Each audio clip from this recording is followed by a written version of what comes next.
Welcome back to Impactology Live.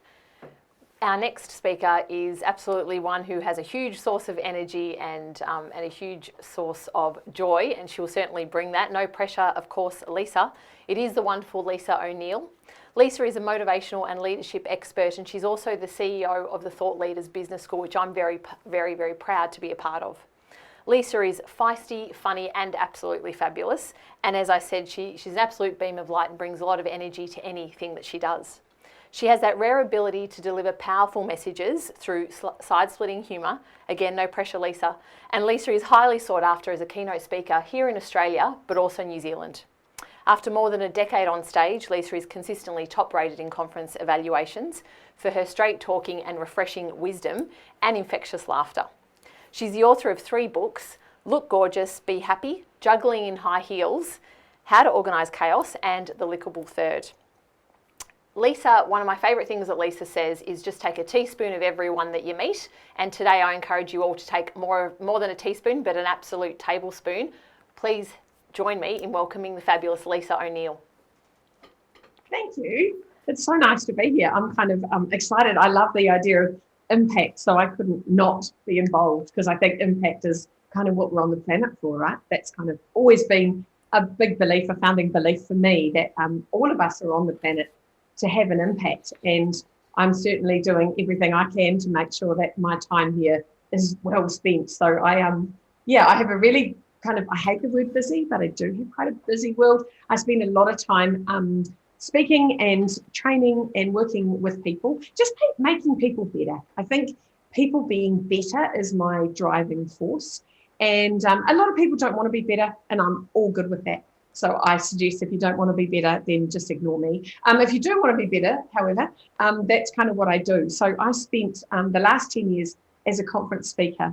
And before that, I was a fashion stylist. So I spent a lot of time wanting to make people look better. And then I was like, I don't think that matters. I really don't think that matters. I think what matters is that people get to do them.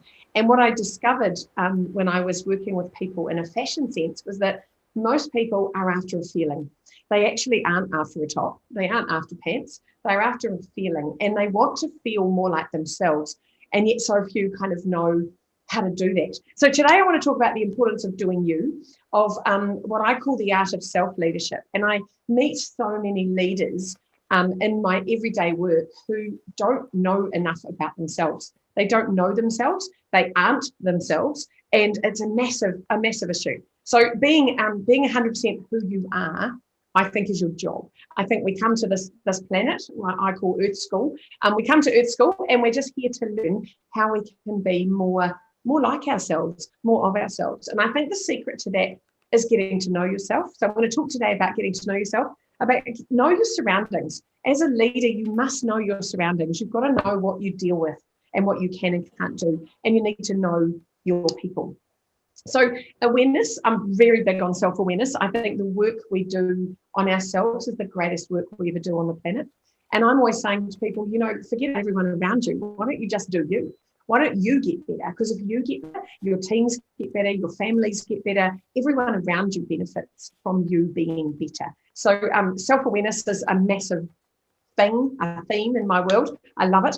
Responsibility, I'm really big on people owning themselves, on owning their stuff, and actually just taking responsibility for what they're here for and what they're doing. So I think that's a really big piece. And then I think making decisions. Love making decisions. I'm an actionator and I'm addicted to decision making. So I'm like, let's go.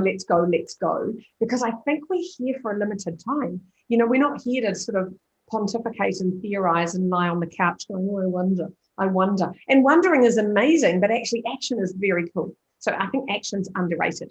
So I want to talk about the importance of being yourself. The fact that, as the famous Oscar Wilde said, be yourself because everyone else is taken. So many people, and you mentioned about how I always talk about take a teaspoon of other people. People look around and go, oh, I want to be her, or I want to be him, or I want to be like that. And it's like, it's not really about wanting to be someone else, it's about wanting to be more of you. Now, if you're inspired by someone else, you should definitely take a wee teaspoon of them, add them to your mix, and use that to develop who you are. Because when you look, there's a beautiful exercise called Buddha's Delight, where whatever you can see in someone else actually exists in you. So for you to recognize the beauty and delight in another human means that you have that ability in you, I believe. And I really love that as a concept. So anything you see in someone and you think, oh, I'd like a piece of that, you actually have the ability to have that just because you can see it. Because not everyone can see everything, right? So I think that's a very powerful message. So developing your own true self, I think, is your job. Embracing who you are. And you kind of already are. I think you've got everything inside you need. You just got to get in there. So controlling yourself. I was speaking at a conference yesterday I was live. We were in New Zealand. I'm in New Zealand, and we're beautifully allowed to be back connecting in live spaces. And I had 350 architects that I was talking to about designing yourself, designing who you are. And these people were all incredible designers, but they hadn't thought about designing their lives, managing themselves, having a vision for themselves. And I think that's a really big piece. So controlling yourself and managing yourself is something I spend a lot of time talking to people about. And there's a few things that I want to control in my life. I'm a reformed control freak. So there's a few things I now want to control in my life that I've worked out kind of what are the basics that I want to control. The first one is my responses. I want to be able to control how I respond to things and staying in my power. The second one is boundaries. So I think knowing the rules of you. Now, I'm not very good at boundaries. It's one of the things I struggle with and am constantly working on. But I think just know what are the rules of you. What will you and won't you tolerate? So these are all questions that I think are worth kind of considering. And there's so much in this, there is managing your mind, controlling your mind, my mood, and my money are the three things I really want to be in control of. Because I reckon without your mind, well, I think money helps. I don't think money's everything, but I think if you've got money, you have more flexibility. You've got more power. You can do you don't have to be restricted by I can't. So I think that's a really important part. And my mood, how I turn up is really important. And I think people are contagious. And if you turn up grumpy and horrible, all you're doing is kind of infecting everyone around you. So they're the three main things I want to control. I also want to control my time. Where do I spend my time? And people waste so much time. So I run 2 businesses. I've got 4 children. People say to me, how do you do that? It's like, well, I don't vacuum and I don't watch TV. So there are 2 things that I don't do, which gives me about 12 hours more a week than most people. Because by taking those 2 things, housework and television, complete waste of my life. So I decided 10 years ago to take those out, and I've never regretted that. So I do watch things when I want to. I love the idea of curating my own watching streams, but I certainly don't sit in front of the telly and just stare at whatever's on. I also don't clean. I don't care. I'm not very interested in having an immaculate house that everyone's impressed by, and I spend hours kind of being owned by. I always think, when I was working in fashion, I used to say you've got 2 choices. One choice, right? You can either look good or your house. So you've got to decide. And especially women get so caught up in making everything perfect around them. They look terrible, their lives are terrible, and they spend most of their time worrying about stuff that really doesn't matter. So I don't think it really matters whether you vacuumed or unpacked your dishwasher, right? Just get out there and kind of do you. I think belief's really important. Being in charge of what you believe is really key. And if you stumble across a belief that isn't suitable, get rid of it. Just decide. You can always change your mind. And people forget that your mind is one of the most powerful things you have. So just be in charge of that and decide what's really important. Making an effort is something I am huge on, and it's something I think we're all in control of. How much effort you put in is really important. And I always say to staff, you are paid 100% of your wages. So turn up as 100%. Give everything you can. Now, there's always times we can't. There's times where you just don't have it in you to be on 100%. But making an effort and being enthusiastic, I think, are 2 things that we really want to control. Your sleep is so important to control. People don't put themselves to bed. And most of the world is never going to achieve their greatness because they are walking around completely exhausted. So you can't have an impact when you're exhausted. And I would like to see a day where we've all got battery power on our forehead. So you could look at someone and go, oh, you're only 17%. No wonder you're average today. If you're only functioning at 17%. So I think knowing how much sleep you need, we're all different. I need a lot of sleep. I love sleeping. It's my favorite thing to do. Sleeping, I think, is very important. So just put yourself to bed. Because I think as an adult, it's one of the only privileges we get. When you're a child, you don't get to pick your bedtime. When you're an adult, you get to choose and you stuff it up because you don't put yourself to bed, because you run around doing unimportant things instead of really looking after you. So that's one of my biggest things. Big, big, big. And then using your words. Words are really important. Control the words that you use. So many people say, oh, I didn't mean to say that. It's like you're in charge of your words, and your words are so powerful. So controlling the words that you use is, I think, super, super important. I also think there's a magic in doing what you love and collecting pleasurable moments. I call them pockets of perfect, little pockets of time where you get to go, everything right now is perfect. Now, it might be 10 minutes sitting, having a coffee beside your dog. It might be just sitting with your face in the sun. It might be going out with a friend. It could be anything. It could be lying in a bath. Whatever makes you feel like this moment is perfect can lead to those moments. Because I think we say, oh, I haven't got time for self-care and I haven't got time. You've got time for pleasure, and you need to make time for whatever gives you pleasure. And I think that helps you do you. So I wear what I like, I do what I like, I eat what I like. Everything in my life is about what I love. And 5 years ago, I joined a business school called Thought Leaders Business School. And I was blown away to discover there was a planet where the meme was that people did work they love with people they liked the way they want. And I was like, I've been doing this my whole life, and now there's a whole room full. And so in February this year, I took over as the CEO of Thought Leaders Business School, and it's one of my favorite things on the planet. I absolutely love it. I love working with self-employed people who are bringing themselves to work. And I reckon what we do at business school is we teach people to be commercially smart. And I think there's so many brilliant people out there who just don't quite have all the skills they need. And it's about going and finding them. So find what you need. I needed to learn to be commercially smart, and I nailed that in the first 2 years at business school. And then I was like, how can I help? How can I put back? How can I work with other people to teach them the things that I've learned? So business school has an amazing curriculum, which is kind of the recipe for you to do you. So it's a recipe, you put your own ingredients in. So you have to come along fabulous. We're not going to make you fabulous, but you get to come along with your own ingredients, with your own thinking, with your own ideas. And then we get to help you to package, capture, and deliver all of your thinking so that it becomes like an actual commercial proposition. And it's so exciting watching people, and people say, I don't really care about money. And I'm like, neither do I. But money is proof that your stuff is good. Because if you might be a speaker and you're saying, oh, yes, I'm a speaker. And I'm like, how much do you charge to speak? And people say, oh, I speak for free. I'm like, well, you're not that good. Because the proof is in the pudding. Because if people are prepared to pay you, right, it means you're having an impact.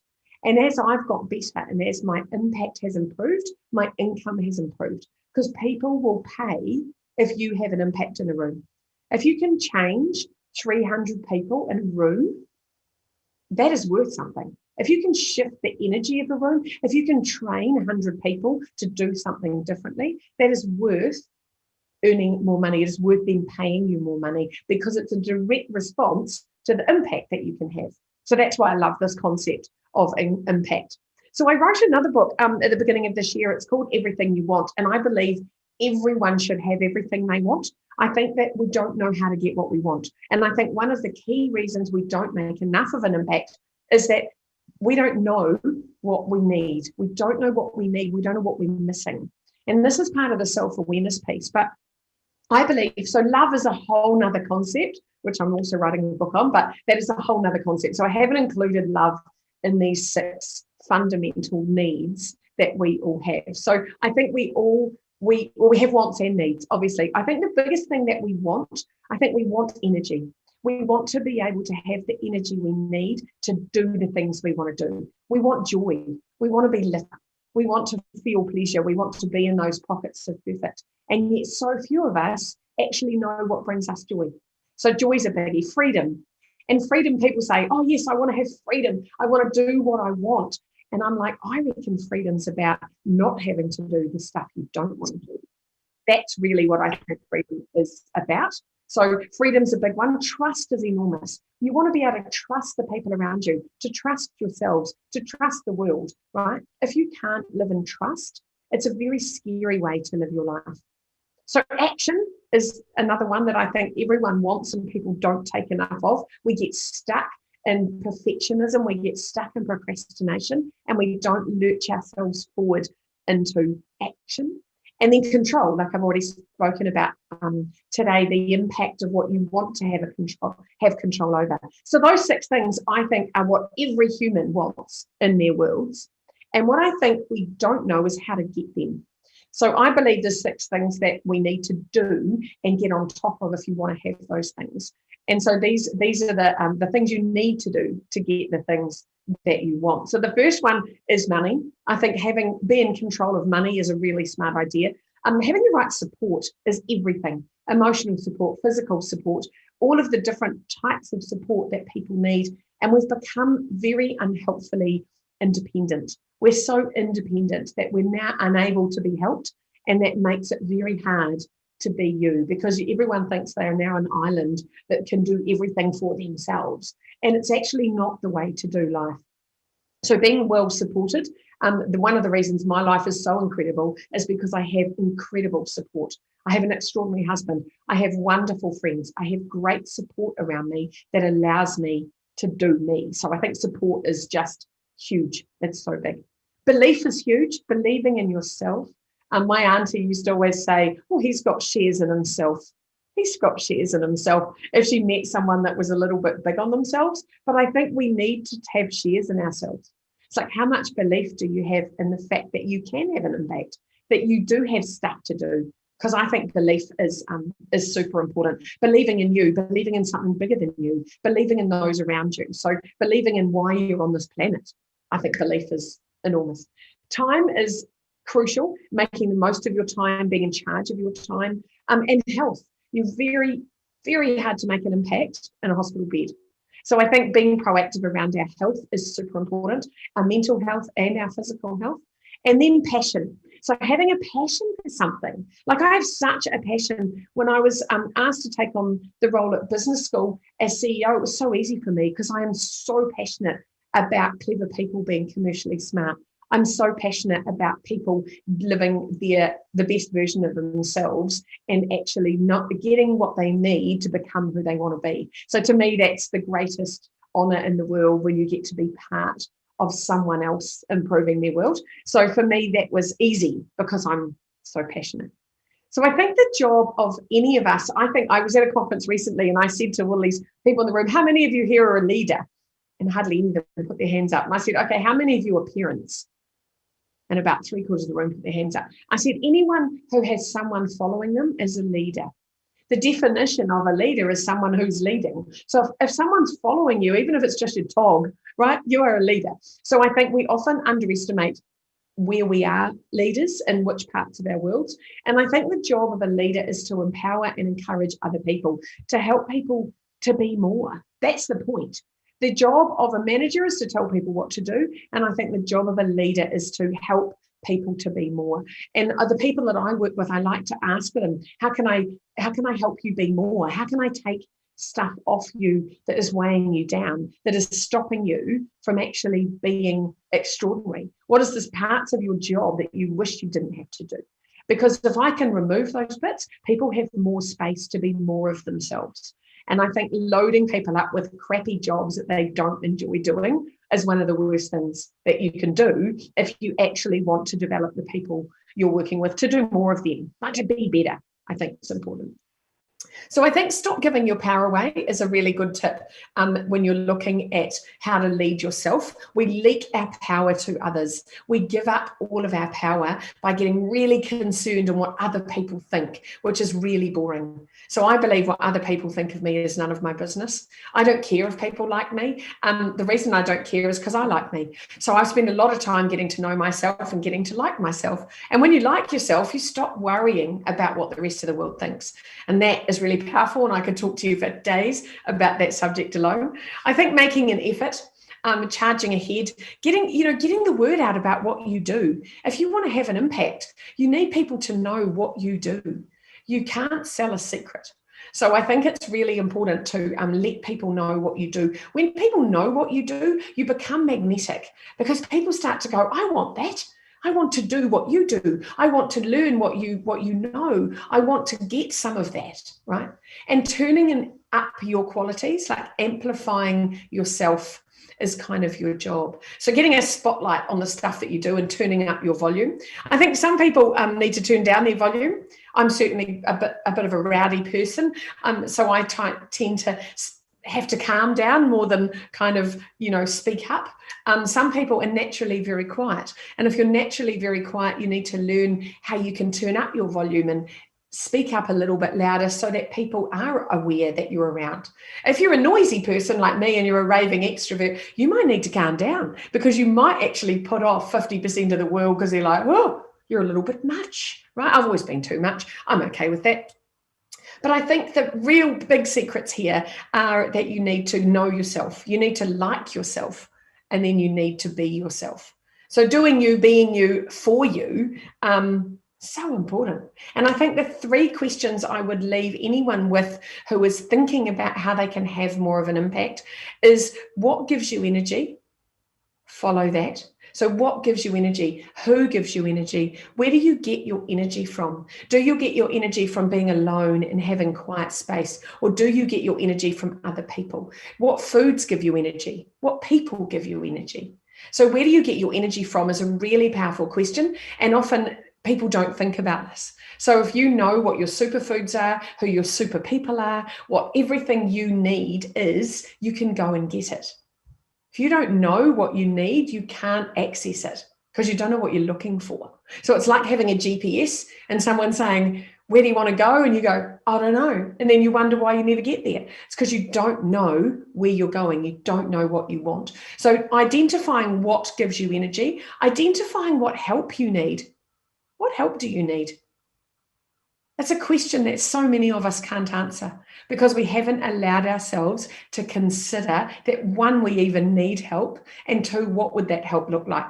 So what are you not good at? I think we spend so much time worrying about what we're not good at and trying to develop what we're not good at. And I reckon get other people to do what you're not good at and do more of what you are good at, because you're naturally really good at some things. And if you can get more energy into those things and do more of them, get other people to do the stuff.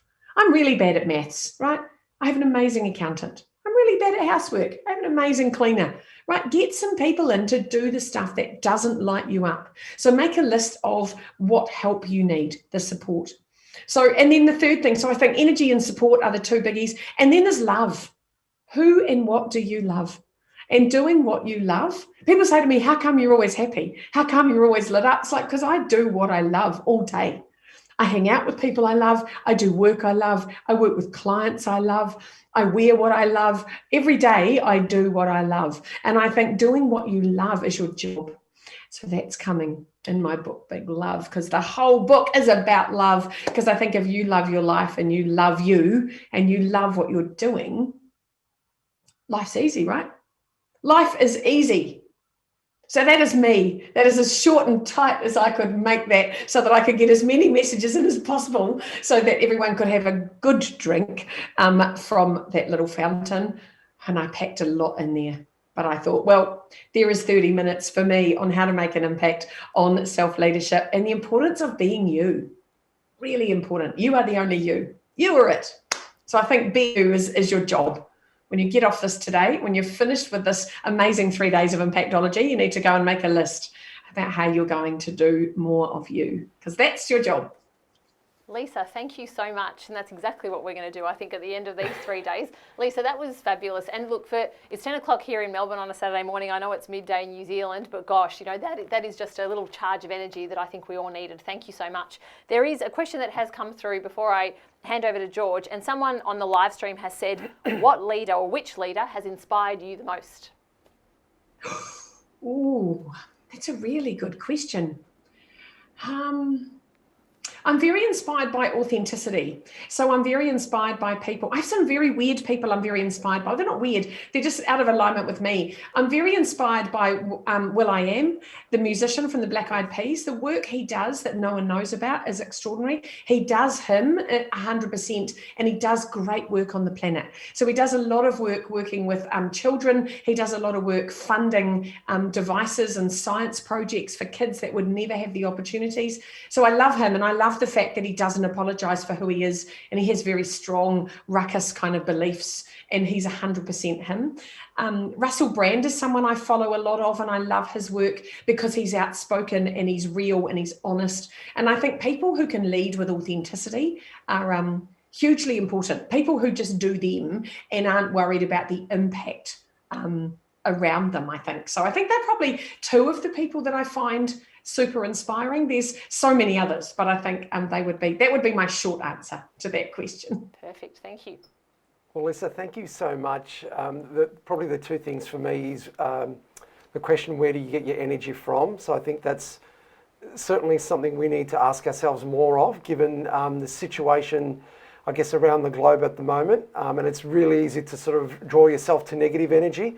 And I think the other one is just the ecosystem of support that you've got around you to provide you more time to be you. So that's the food for thought for me. So thank you for that. We're going to end this wonderful chat and presentation with two questions that we ask every impactologist over the last 2 and a bit days. So are you ready for the two questions? I'm excited. I love questions. Go. Okay. Imagine you are on a video call with your 18-year-old self. What life advice would you provide young Lisa? Oh, well, that's easy because I've got 17, 19 and 20-year-old children at the moment. So I have those conversations kind of all the time. I think the advice I would give, or the advice I do give them, is to just follow your passions, follow your threads, follow the things that light you up, and don't judge them. So if you love music, follow music. If you love art, follow art. If you love people, follow, just do you. And I think there's constant clues in your life for stuff you love, and we take ourselves off our path and do what we should instead of what we want. And I think we're programmed from a very early age not to do what we want. Our parents tell us you can't have what you want, you can't do what you want, you've got, there's all this obligation we get soaked in. And I'm like, it's really important that you recognize the stuff that lights you up and do that. Don't do accounting because it's sensible, because someone at school said, oh, you're good at this, you should do it. I'm like, do you love accounting? No, well, don't do it.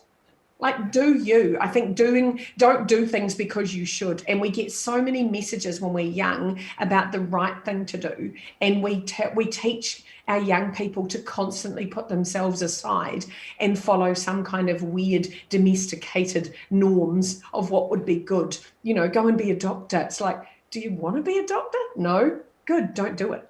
I know so many people that put themselves through law school and then came out and went, I don't want to be a lawyer, right? Put themselves through, a friend of mine was a dentist, didn't want to be a dentist. She said, I don't even like people. I'm like, why'd you be a dentist? She said, oh, because my father said it would make me lots of money. I'm like, yeah, but where's the joy, right? Money's great, but where's the joy? So I think just, follow those threads of the things that you love, and you will end up going where you need to go and where you want to go if you follow that and trust yourself.